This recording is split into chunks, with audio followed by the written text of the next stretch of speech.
বন্ধুরা, এই যে ভাত বেড়েছি, ভাত, এখানে শাক ভাজা, এখানে পটলের দরমা, গোটা পটলে এই যে চিড়ে করেছি, এখানে বড়া ভাজা, আর ওই দিকটা নিরামিষ, মেয়ে আজকে সূর্যদেবে বার করেছে নিরামিষ। এখানে মাছ আছে,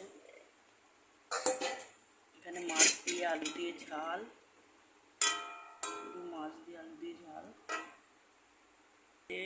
নাতির জন্যে মাছ ভাজা,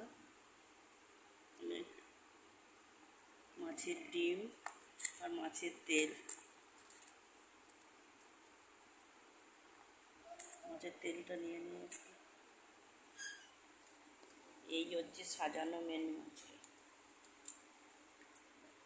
তরকারিটা পরে নেবো, পটলের দরমা দিয়ে খাই, নিরামিষ আবার আমিষ